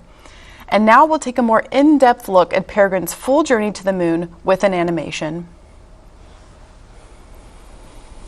Once ULA's Vulcan rocket launches, we will then know the exact day the Peregrine spacecraft will attempt a soft landing on the moon. The first landing attempt could be anywhere from 10 to 60 days from launch. Because this is Peregrine's first ever trip to the moon, our team is not taking a direct path. Peregrine will first complete one Earth orbit so the team can get critical data on the spacecraft and test maneuvers before executing a very critical milestone, entering lunar orbit. Peregrine will orbit the moon at 3 altitudes. The first orbit will last about 33 hours. Peregrine's second orbit can be up to 35 days. The spacecraft's third and final orbit around the moon will last 48 hours. Next up, Peregrine will attempt a soft landing on the lunar surface autonomously. The team will issue a landing sequence that will command the spacecraft to enter a descent orbit. About 15 kilometers from the lunar surface, an exciting powered descent begins. While we wait for the Peregrine spacecraft to separate from the Vulcan rocket and begin that exciting journey to the moon, I have Astrobotic's founder and Chief Executive Officer, John Thornton. Hi there, John. I understand you are currently at ULA, just a stone's throw from where I am now, and we both just saw ULA's Vulcan rocket achieve liftoff with our very own Peregrine aboard. Tell me, after waiting for this moment for years, how are you feeling? It's a dream. This is the moment we've been waiting for 16 years, and I'm standing in mission control, and we just had a beautiful launch. Thank you, ULA.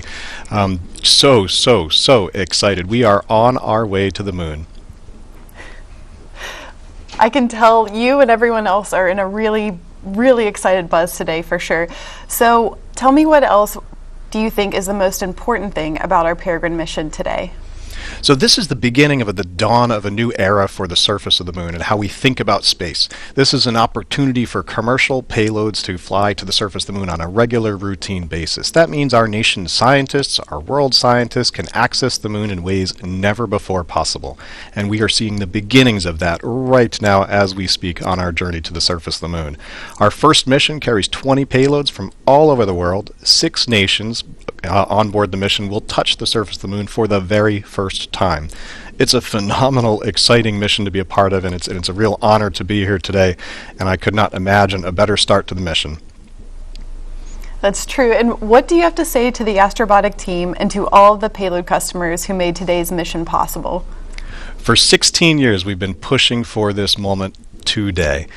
And along the way, we had a lot of hard challenges that we had to overcome, and a lot of people doubted us along the way. But our team and the people that supported us believed in the mission, and they created this beautiful moment that we're seeing today, working incredibly hard to make this possible.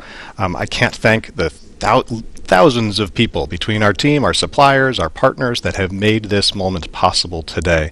It's an unbelievable feat, and it is the culmination of all of everyone's effort coming together for this moment, believing in this possibility that a small company in Pittsburgh, of all places in this country, can lead America back to the surface of the moon.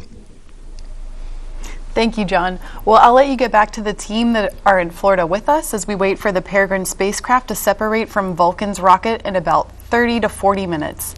For now, back to Megan. Thanks, Olivia. Oh, thank you. Now, CLPS missions are an important step in returning to and staying on the moon. But these lunar landings that will help shape our future there are not without risks. Landing on the moon is hard. We're going back. Under this Artemis program, we're going to be sending humans to the moon for the first time since Apollo. So ahead of humans, we want to get up as much science exploration and technology experiments as possible. So CLPS starts facilitating a lot of the early science, the things we want to learn before we even send humans. CLPS stands for Commercial Lunar Payload Services, CLPS. The services part is the key element. Ordinarily, when NASA delivers a payload to the surface of the moon, they do it with a commercial partner, but NASA controls the building of the vehicle. Now, we're buying the service of delivery of our lunar payloads to the surface of the moon. It is a delivery service, akin to a delivery service that you'd have here on Earth. NASA will provide payloads to a commercial company. They decide how to get it to the moon. They have to develop their own lander, but they also have to manage the entire end-to-end mission. It's meant to provide affordable, rapid, frequent access to the lunar surface through American companies. We're funding different companies. We have commercial companies that are competing to win task orders to deliver our payloads to the surface of the moon. One of the goals when we started CLIPS was to help establish a lunar economy. Somebody has to do it first, and then it becomes commercially available. Then they're able to crank them up. Then they're able to make it more affordable. And so the lunar surface is just the next frontier for a commercial environment. But we had to acknowledge up front, all the way through the highest levels of the agency leadership, that some of them will fail.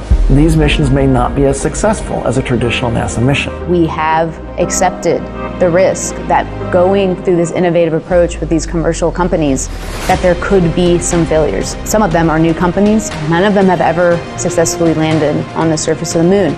So they're going to learn lessons. We need to give our vendors the opportunity to learn.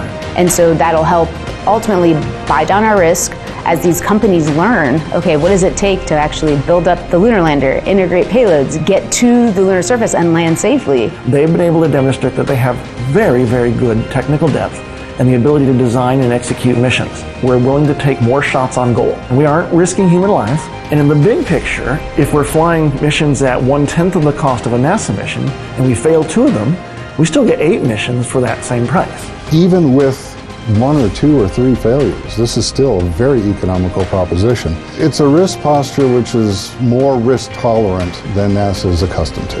There's not a single one of these companies that's willing to bet their mission on a coin toss. Every one of them is doing what they can in order to have the most successful mission possible. But the important thing to realize is that risk tolerant does not mean risky. And the rewards are a long-term ability to get payloads to the moon inexpensively, frequently, and rapidly.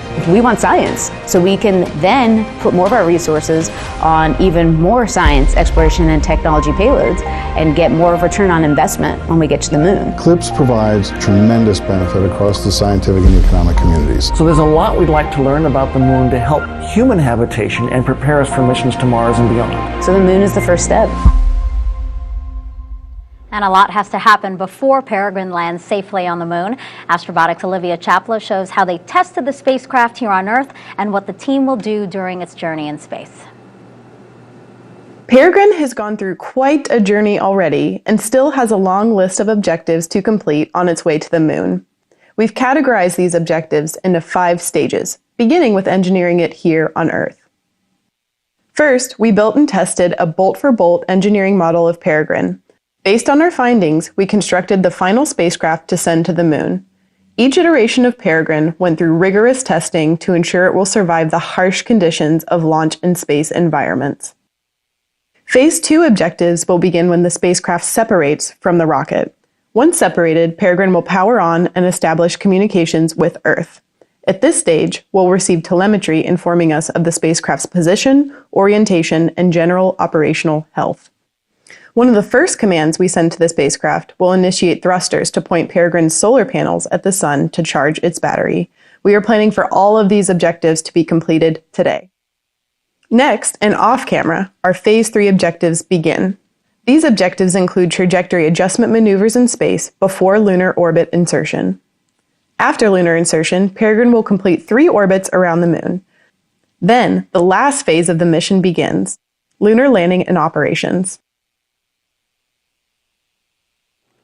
And for a closer look at landing, I'm joined now by Mike Hennessy, Educational Director of the Moonshot Museum in Pittsburgh. Good morning to you. Good morning. It's spectacular to be here today. Absolutely. We saw a launch, right? Yeah, and it was awesome. Yeah, absolutely. So talk to me about Peregrine and the spacecraft we have you on, because you know a lot about Peregrine and this mission. Why is that?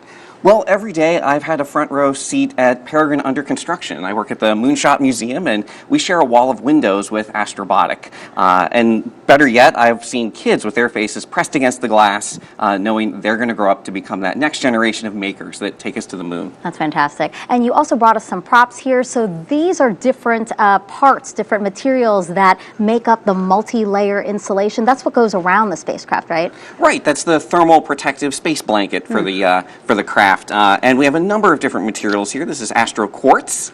It's a woven ceramic fiber, very heat resistant. We've got aluminum, which is great for reflecting solar heat. And this is also aluminum. Glitters a little more like gold, but it's just aluminum that's been covered with a polymer called Kapton. And you can see it actually on our model here. We have of the Peregrine lander. Right here. This is the multi-layer insulation. Yeah, we've got the multi-layer insulation, and that's wrapping these fuel tanks, kind of like cosmic baked potatoes. And why do we need all these different materials? Well, the moon is a harsh environment, and it takes a lot of technical know-how to land there. There's no atmospheric blanket like we have on Earth. So we need a thermal space blanket to protect against wild temperature extremes. Boiling hot days, freezing cold nights, several hundred degrees below zero, and Peregrine's been engineered to endure that. Okay, so now we know how it will be protected during landing. How will it land? What technologies are we using to make sure that it lands safely when you say that the moon isn't the easiest place to land on? Right, and that's my favorite part of the story because this robot is going to land itself. Because we have about a 2.5 second signal delay from the Earth to the moon and back, it's like having a self-driving car going to another world. We have a full suite of sensors, gyroscopes, Doppler, LiDAR, star trackers, and a really cool technology called Terrain Relative Navigation, or TRN. About 9 miles out, Peregrine will activate its camera, and as it's descending, and the camera is taking pictures, the computer will be playing kind of a high-speed game of flashcards. Comparing those pictures to 3D maps, and then Peregrine will have to make decisions in order to come to a landing. We're going to test drive this technology on Peregrine, and then on Astrobotic's next lunar lander, Griffin, TRN will be in the driver's seat when we head to the moon's south pole. Oh, that's fantastic. And I know Griffin is going to be delivering another NASA payload, so another partnership where we get to do this together. Yeah, I think another great example of how CLIPS is bringing together entrepreneurship and accelerating the pace of science and taking us out into the solar system. Mike, thank you so much. Thank you for being here. Thank you. All right, so the Astrobotic team hopes to land on the near side of the moon on February 23rd in a place called the Bay of Stickiness, a lunar feature formed by ancient hardened lava flow. It's located outside of the Gruithuisen domes, which is the largest dark spot on the moon. Why does NASA want to conduct science here? Well, on Earth, formations like these domes need significant water and also plate tectonics to form. But without these key elements on the moon, lunar scientists have been left to wonder how the domes formed and evolved over time. We'll, of course, have coverage of the landing on our NASA Plus app or whichever social platform you watch us on. Now, earlier in the show, we told you about the NERVIS payload from NASA's Ames Research Center. The other payload from Ames is the Neutron Spectrometer System, or NSS. I'm Rick Elphick. I'm the principal investigator of the Neutron Spectrometer System aboard the Peregrine 1 lander. NSS measures neutrons coming out of the lunar soil, and the neutrons tell you a lot about the makeup of the lunar soil. The neutrons that we measure with the neutron spectrometer are specifically related to the presence of hydrogen, the H in H2O, or water, and that's its real purpose, is to locate water, to actually act as a divining rod. Peregrine will be landing in a location where we really don't expect very much water, if any at all. But it's an interesting experiment. The exhaust system of its descent engines will actually spray paint the surface with its exhaust. And part of that exhaust is water, and some of that water is actually going to stick onto the surface of the moon.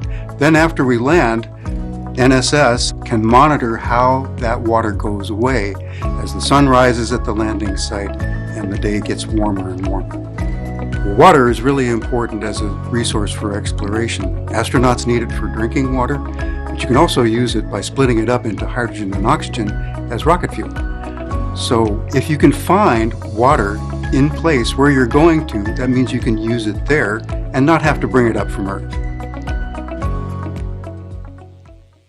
Now, NASA has 2 more payloads flying to the moon today. We're going to tell you about both of them in just a few minutes. But first, let's introduce you all to Chris Culbert, Program Manager for CLIPS out of NASA's Johnson Space Center. Good morning to you. Good morning, Megan. Thank you. It's a wonderful day. It is. We just watched the launch. What did you think? It was amazing. Oh, my God. What a wonderful feeling. That rocket was gorgeous. Yeah, and so NASA has 5 payloads hitching a ride. Tell me about the different things that they'll be studying and why they're studying those things. So, this early mission for CLIPS, this is our first mission. So our first 2 early missions are mostly carrying small instruments that help us learn more about the environment of the moon.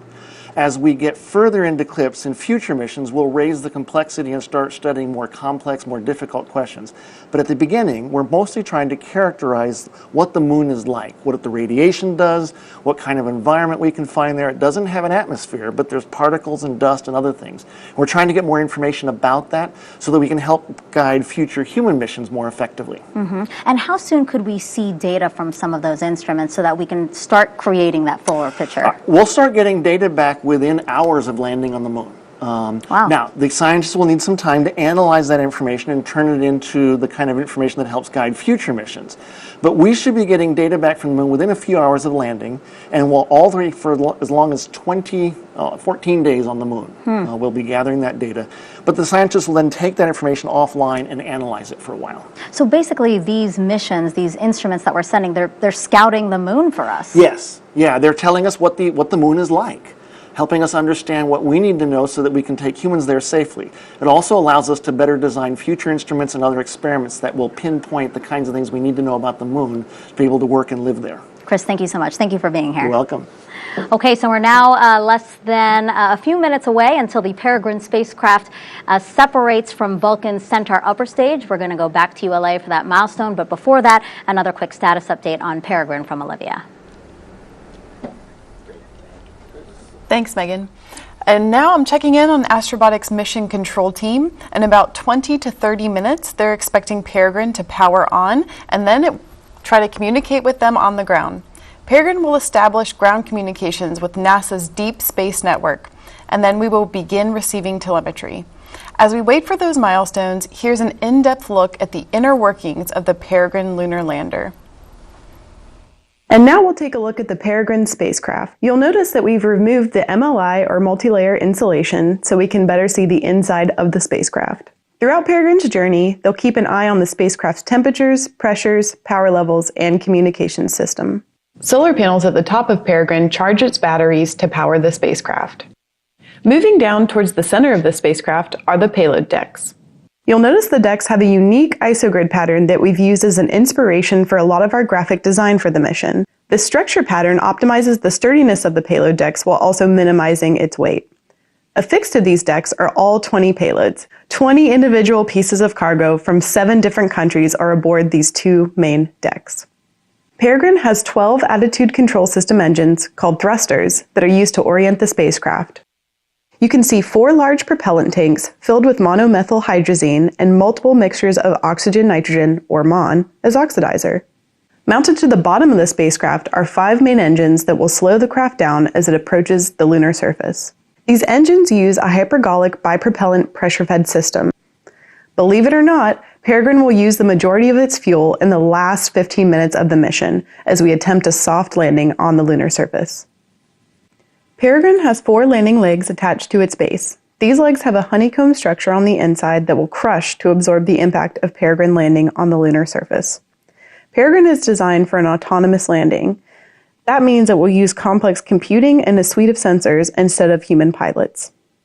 There are 2 antenna relays and a high-power transponder to relay communications between the spacecraft and the Astrobotic team.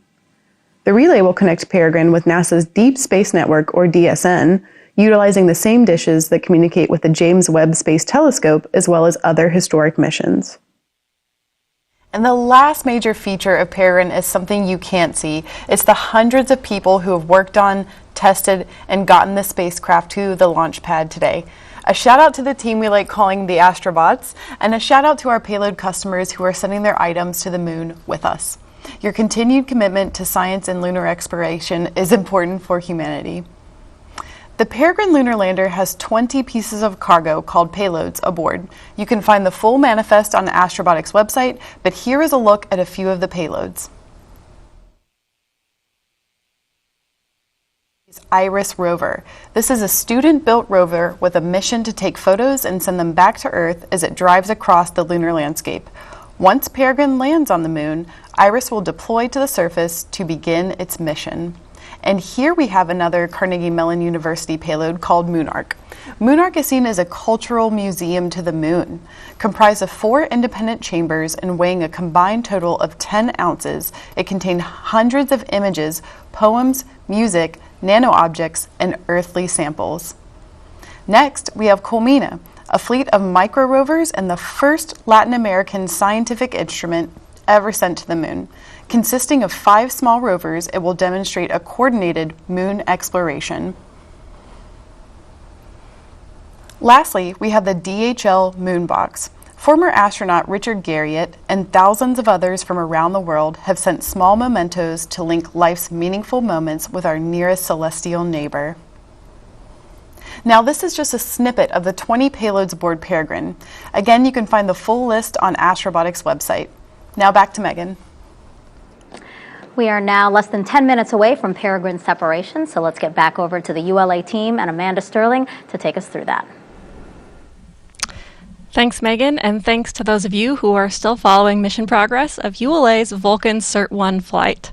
For those who are just tuning in, I'm Amanda Sterling, and I'm here at ULA's Advanced Spaceflight Operations Center at Cape Canaveral Space Force Station in Florida.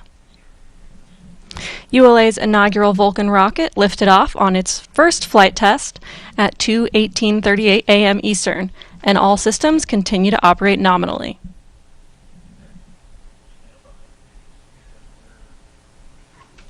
Four-minute, 1-second burn.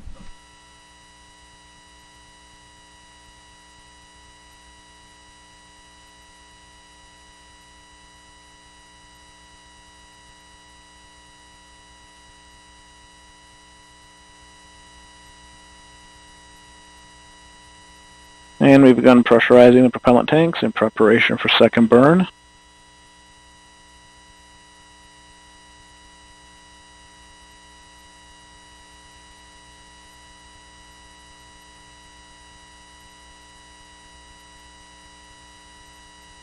Coming up on LH2 pre-start.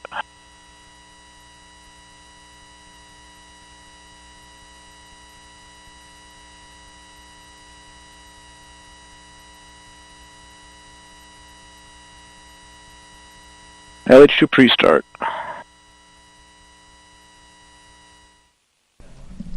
This is Vulcan Mission Control at T plus 43 minutes, 8 seconds. Coming up next is the second main engine start of ULA's Centaur upper stage. Let's listen in. Change to the start position, everything looking good.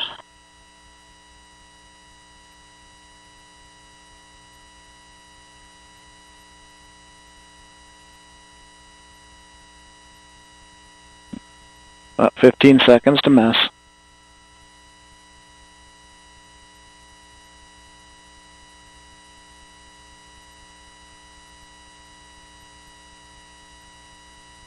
We have ignition, full thrust, 2 good engines. Everything looking good.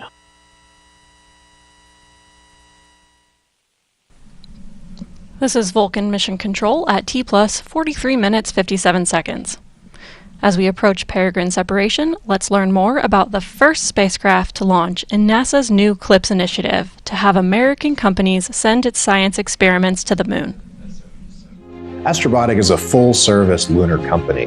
It starts with our terrestrial testing and development services that can build propulsion systems and test propulsion systems on Earth, to the sensors that make precision landing possible, to our rovers that will deploy down on the surface of the moon, to one day our power systems that will deploy on the moon and provide sustaining power for the infrastructure on the surface. Astrobotic is in all of those businesses, and we are in the business of making space accessible to the world, and the moon is just the beginning. The big thing that we're known for is our 2 lunar missions to go to the surface of the moon. Our first one is about to launch, and our second one flies in 2024. The Peregrine mission is important because it's among the first commercial missions to return to the surface of the moon. This is the first time as a nation going back since Apollo. It's the first time for 6 nations that could land on the surface of the moon with our mission. This is the dawn of a new era of affordable, routine, regular access to the surface. What that means is our nations and world scientists can access the moon on a routine, regular basis. They don't have to wait for the culmination of their career for one single super mission. They can go back again and again and again. It's the beginnings of learning about the resources on the surface of the moon, and potentially one day turning those resources into something that we can use in space, and maybe one day return back here to Earth. Peregrine's development was a years-long process that included many people, like engineers, welders, and technicians, who designed and built the spacecraft. Landing a spacecraft on the moon is very complex. The team worked long hours to get Peregrine to the launch pad. To be on the pad today with our spacecraft strapped to a giant 200-foot tall launch vehicle ready to blast into the heavens it's a little surreal. It's a moment I've been dreaming about for 16 years. And to see it all on one rocket, it's terrifying and exciting and thrilling all at once. Our Peregrine lunar lander starts its journey to the moon in Florida on a Vulcan launch vehicle. That will blast us into translunar injection, heading us straight out to the moon, where we will enter lunar orbit and start our descent down to the surface. At this point, engines are firing, all eyes are tuned in, and as we soft touch down on the surface of the moon, that marks the beginning of our surface operations and our payloads deploying. As a nation and as a company, as individuals, we all persevere to overcome challenges, and we're going to continue to do that. And this first mission is just our first step, our first attempt to make space accessible to the world, and it certainly will not be our last.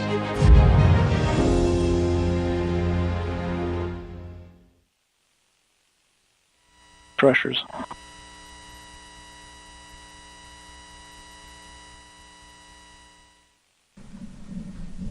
This is Vulcan Mission Control at T plus 47 minutes 8 seconds.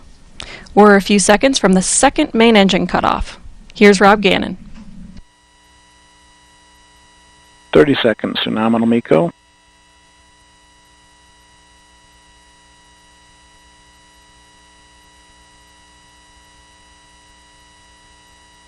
Seconds. And we're going to open loop on PU. Coming up on cutoff. We have cutoff. Everything is looking good. And we are now in a 2-minute 49-second coast phase of spacecraft separation. We've got full settling going after MECO. And we're reorienting to spacecraft SEP attitude.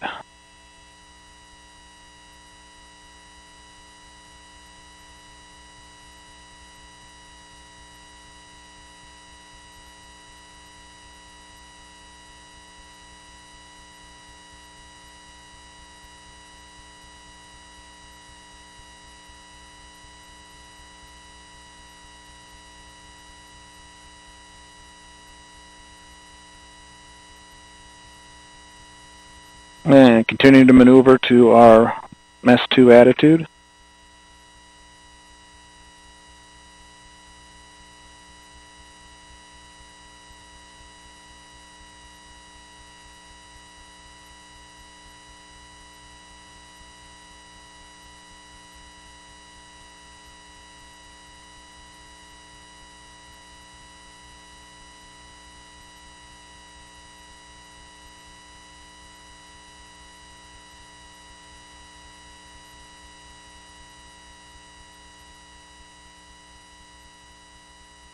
And we're inside a 1.5 minutes to spacecraft separation.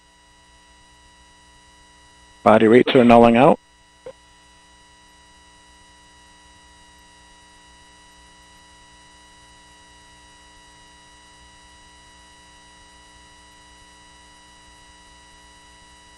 And this mission does call for a roll spin for spacecraft separation of 0.5 degree per second.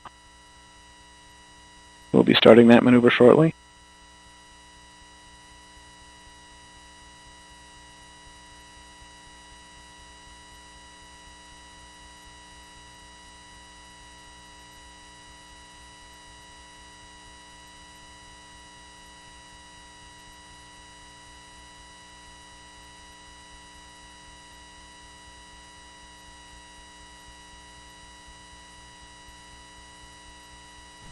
This is Vulcan Mission Control at T plus 50 minutes 10 seconds.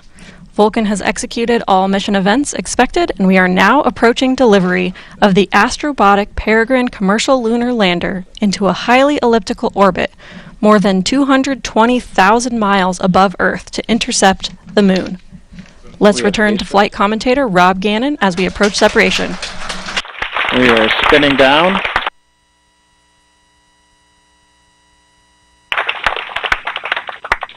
And we are now in a 28-minute coast period to third burn of Centaur.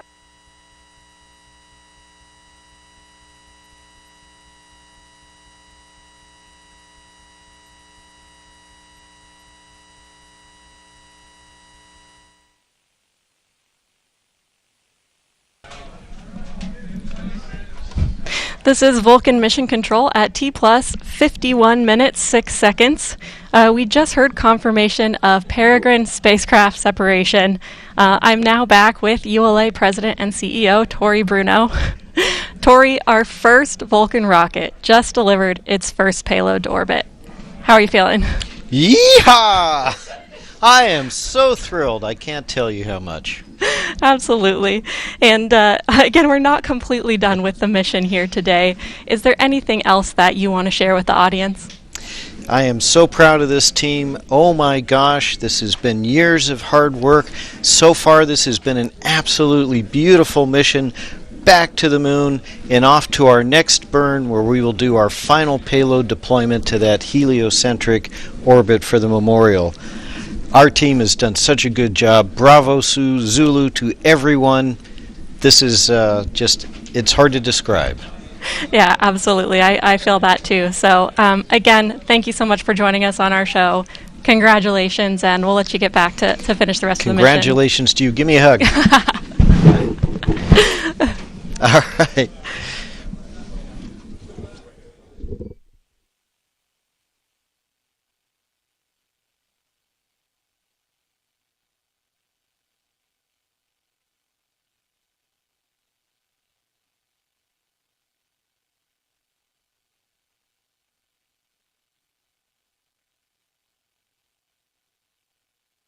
Minutes 40 seconds. We're going to pass the broadcast back to the NASA team to continue mission coverage.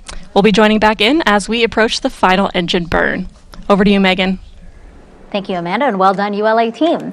So throughout the broadcast, we have been telling you about the 5 NASA payloads that are flying on this mission. We've shown you in depth 3 of them, and now we have the final 2. So NASA's Goddard Space Flight Center has 2 payloads aboard today's flight, and one of those is the Peregrine Ion Trap Mass Spectrometer, aka PITMAS. Its job is to understand the release and movement of lunar surface volatiles like water. My name is Barbara Cohen. I am the principal investigator, or the lead of the science team, for the Peregrine Ion Trap Mass Spectrometer. PITMAS, the instrument I work on, is going to inform our understanding of the volatile cycle on the moon. That is water, carbon dioxide, methane, all sorts of fun molecules that we want to measure on the surface of the moon and in the lunar exosphere. So we are trying to learn about the water at the poles by going back to where it comes from, to the solar wind and micrometeorites that are coming in now, and understanding how much is there now, how much could be there in the future, how much was there in the past. We're interested in that atmosphere and what it's made out of, and that's what PITMAS will monitor. The reason it's so important to measure the lunar exosphere is because that is a process that's happening today that includes all of the things we're interested in for human exploration. Our Artemis program is going to the South Pole because there are resources there. If you don't have to bring your water with you, if you can use the water that's there, that saves you a lot of mass going up with your astronauts. And the 5th and final NASA payload we want to show you is the Laser Retroreflector, or LRA. It's a unique type of mirror used to measure distance, and this is why it's so critical for future missions. My name is Xiaolei Sang. I'm a LiDAR instrument scientist and also work on other laser instruments. The instrument is a laser retroreflector arrays. It's a small retroreflectors mounted on a shell, on aluminum shell, support shell. It retroreflects laser light back to where it came from. The purpose is to, number one, to have a fiducial marker, a precise fiducial marker on the lander so that we know exactly where that is on the lunar surface. It serves as a landmark for future missions if you want to go back and land it there. When you shine laser on it, and it reflects right back at you, so it doesn't matter which way you're looking at it, and so that will help us to range from orbit to the lander as it passes overhead. All right, it's now been about 55 minutes since Vulcan and Peregrine lifted off from the Space Coast of Florida. Let's get back to Olivia and the Astrobotic team as they work to confirm acquisition of signal with their spacecraft. Thanks, Megan. As you saw, we just got confirmation that the Peregrine spacecraft separated from the Vulcan rocket, and now we are waiting to establish a space-to-ground communications connection. We expect for this to take a few more minutes. This connection helps engineers in Astrobotic's Mission Control Center pass commands, receive telemetry, and determine the location of Peregrine in space. Peregrine will be utilizing NASA's Deep Space Network, or DSN, their 34-meter dishes in Australia, Spain, and California. These dishes are the same suite used to communicate with the James Webb Telescope, as well as other historic missions. So our flight director on console, Alex Van Hoven, will be calling out what is happening in Astrobotic's Mission Control Center. And now, as we look at Astrobotic's Mission Control Center, you can see the rows of our staff all monitoring the spacecraft. In the room today, we have 3 of 6. This is Mission Control Flight Director announcement. Repeat broadcast. This is Mission Control Flight Director with an announcement. The mission team is still waiting for communications with Peregrine with earliest AOS at 080905 UTC in approximate 2.5 minutes. To repeat, the mission team is still waiting for communication with Peregrine with the earliest AOS expected at 080905 UTC. And folks, that was Alex Van Hoven, our flight director on console. He is calling out UTC times, or sort of space times, and we're waiting for that acquisition of signal with the Peregrine spacecraft. Correction, earliest AOS at 0818 UTC. Earliest AOS at 0818 UTC.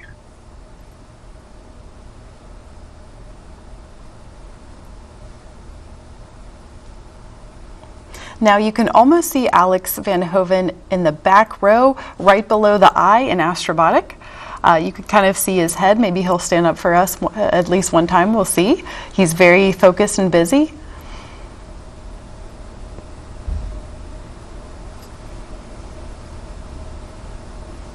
Today we have 3 of 6 flight directors on console for launch. Once we establish communications with Peregrine and the spacecraft officially begins its journey towards the moon, the flight directors will work in shifts so there is always one present in mission control. I would ask them to all give a wave, but they're definitely laser focused on their screens, checking up on the spacecraft. Now Alex, he's giving us those live updates, and he is also senior aerospace engineer, and he oversaw the development of Peregrine's in-flight procedures. He developed his flight expertise as part of NASA's Goddard Space Flight Center.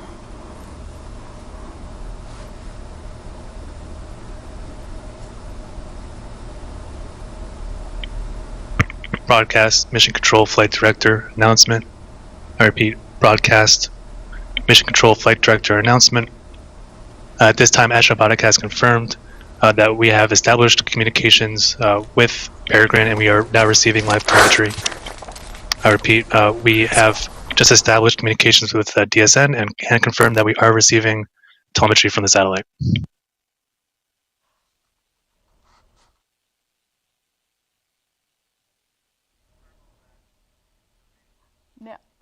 Now confirming, my goodness, we have received signal with the Peregrine spacecraft and we are communicating it with it here on Earth. You just heard it from Alex. The team will begin sending commands to Peregrine to continue its journey to the lunar surface. What an incredible day. Now, thank you so much for continuing to tune in with us to watch this historic launch of Astrobotic's Peregrine lunar lander on its journey to the moon. I'm Olivia Chapla with Astrobotic, and it is such a happy day for Astrobotic. I'm kind of speechless. So back to Megan at the hostess. Thank you very much. Hey, congratulations, Olivia. I know that must have been really nerve-wracking to see such a big moment and it being finally here. So congratulations to her and the rest of the team. And actually right now here with me, I have Andy Jones, and he is the Director of Landers and Spacecraft for Astrobotic. And Andy, I saw you were over off the camera, but I saw you go, yes, as soon as we confirmed acquisition of signal. So talk us through that. How are you feeling? Relieved, more than anything else relieved. I mean, getting communication is just so important to everything else we want to try and do. So now I can start enjoying the moment, enjoying the excitement of getting into space. Yeah, at least you didn't have to wait long. You know, there was a window, right? We got it right at the beginning of the possible window. So just a credit to all the great work the team has done to actually get it, to acquire it so fast. Yeah. It's just a brilliant set of machine, brilliant people working on it, so yeah, very proud. Yeah, what would you say to the team? You know, again, I know that you guys have been working on this for years. What would you say to them as it culminates in this moment right now? Get back to work. No, not even going to give them a break. Okay, we're hard-working folks at Astrobotic, guys. No, extremely proud. The team should be extremely proud of themselves. It's been a fast road, a lot of setbacks, a lot of ups, lots of downs. The team took everything in their stride and, as you can see, achieved remarkable things. So proud of everybody, what they've done. Inspirational to everybody. Yeah. And what's next for Astrobotic and NASA? You know, it seems like we're going back to the moon for a second time, huh? It is. So once obviously successful completion of this mission, we have Griffin, which takes the Viper rover to the moon late 2024. Following that, we have as early as 2026, a tipping point where we do a demonstration of power transmission across the lunar surface.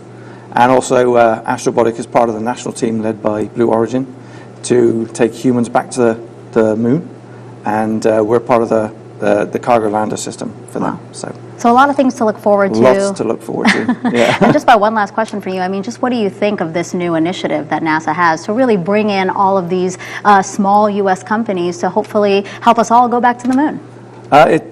This initiative is incredibly important. It allowed a small company like Astrobotic to actually deliver a lander to the moon. We'd have never been able to achieve it without that. But the best thing is it's bringing a lot more creative minds, new thinking to the table, and that will help us accelerate the technologies needed to get us back to the moon and have a robust resource and presence on the moon. So the more, it's very important for us to be there, and it's just helping us get there much faster. Andy, thank you so much, and congratulations again. Thank you very much. And that's going to do it for us here at Kennedy Space Center. Thank you for sharing in the excitement of NASA's first CLIPS launch. Now on its own, the Peregrine spacecraft will coast for an expected arrival at the moon on February 23rd. And coverage of that landing, one of the first U.S. landings on the moon in over 50 years, that will be broadcast on NASA TV and NASA Plus. For those of you watching on ULA platforms, the ULA version of the simulcast will continue in a few moments as they await another milestone in this inaugural Vulcan flight. Again, thank you so much for joining us. We leave you now with a final look at today's historic launch.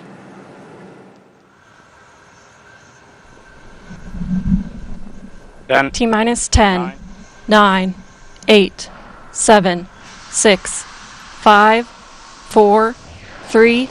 We have ignition. And liftoff of the first United Launch Alliance Vulcan rocket, launching a new era in spaceflight to the moon and beyond. Both engines operating normally.